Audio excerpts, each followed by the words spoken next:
அஸ்ஸலாமு அலைக்கும். Welcome to Haya's recipe. நீங்கள் எல்லோரும் நல்லா இருப்பீங்கன்னு நம்புகிறேன். நானும் நல்லா இருக்கேன், அல்ஹம்துலில்லாஹ். இன்றைக்கி ரொம்பவே டேஸ்டியான கேரளா ஸ்டைலில் சிக்கன் ரோஸ்ட் ரெசிபி தாங்க பார்க்க போகிறோம். வாங்க எப்படி செய்யலான்னு பார்க்கலாம். அதுக்கு முதல்ல 2 பெரிய சைஸ் வெங்காயத்தை கட் பண்ணி வச்சுருக்கேன். அது கூட கருவேப்பிலை, பச்சை மிளகாய் கட் பண்ணி வச்சுருக்கேன். இப்போது 1/2 கிலோ கோழியை நல்லா கழுவி எடுத்து வச்சுருக்கேன். இப்போது ரோஸ்ட்டு செய்கிறதுக்காக ஒரு பேன் வச்சுக்கலாம். அது நல்லா ஹீட் ஆனதுக்கப்புறம் அது கூட 3 டேபிள் ஸ்பூன் ஆயில் ஊற்றிக்கலாம். இப்போது ஆயில் ஹீட் ஆனதுக்கப்புறமா அது கூட 1 டேபிள் ஸ்பூன் இஞ்சி பூண்டு பேஸ்ட் ஆட் பண்ணிவிட்டு அது கூட நம்ம கட் பண்ணி வச்சுருந்த 2 பச்சை மிளகாயும் ஆட் பண்ணி இந்த மாதிரி எண்ணெயில் வதக்கி விட்டுக்கலாம். இந்த ரோஸ்ட் எப்போதும் இருக்கிற சுவையில் இல்லாமல் ரொம்பவே டேஸ்டியாக கொஞ்சம் வித்தியாசமாகவே இருந்துச்சு. கண்டிப்பாக ட்ரை பண்ணி பாருங்கள். அது கூட நம்ம 2 பெரிய சைஸ் வெங்காயத்தை கட் பண்ணி வச்சுருந்தோம்ல, அதையும் ஆட் பண்ணி நல்லா எண்ணெயிலே வதக்கி விட்டுக்கலாம். வெங்காயம் வதங்கும் போதே இப்போ நம்ம ரோஸ்ட்டுக்கு தேவையான உப்பையும் ஆட் பண்ணிக்கலாம்.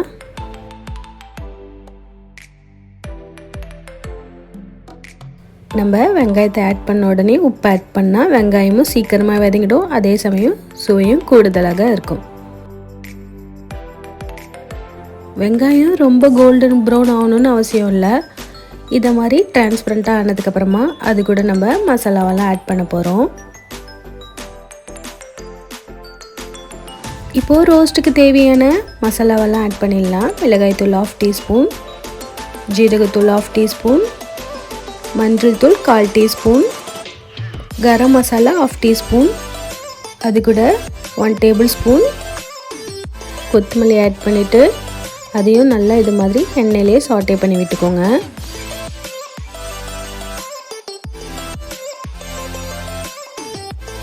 இந்த மசாலாலாம் இதை மாதிரி கலந்து விடும்போது அதோட பச்சை ஸ்மெல்லாம் நம்மளுக்கு போயிடும். அந்த டைமில் நம்ம கழுவி எடுத்து வச்சுருந்த சிக்கன் ஆட் பண்ண போகிறோம். இப்போது நம்ம கழுவி எடுத்து வச்சுருந்த 1/2 kg சிக்கனையும் ஆட் பண்ணிக்கலாம். ஆட் பண்ணி இதை மாதிரி எல்லாமே மசாலா கூட கலக்கிற மாதிரி நல்லா இது மாதிரி கலந்து விட்டுக்கோங்க.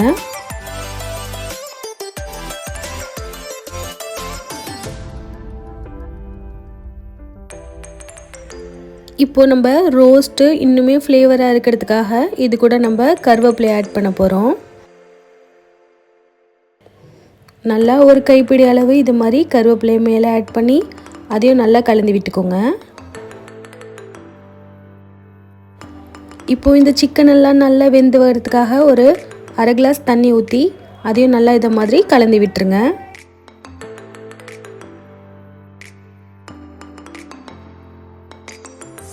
இப்போது சிக்கன் வேகிறதுக்காக இதை நல்லா ஒரு மூடி போட்டு மூடி வச்சிடலாம். ஒரு 1/4 மணி நேரம் அப்புறம் ஓப்பன் பண்ணி இதை மாதிரி லைட்டாக கிளறி விட்டுருங்க.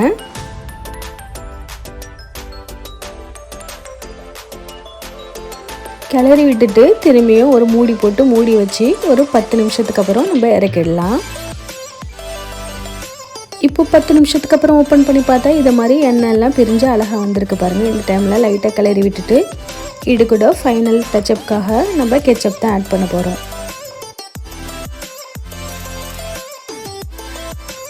இந்த ரோஸ்ட் ஒரு ஸ்வீட்னஸ்க்காக 1 டேபிள் ஸ்பூன் கெச்சப் தான் ஆட் பண்ண போகிறோம். கெச்சப் ஆட் பண்ண உடனே அது கூட 1/2 லெமனை பிழிஞ்சு விட்டுறலாம்.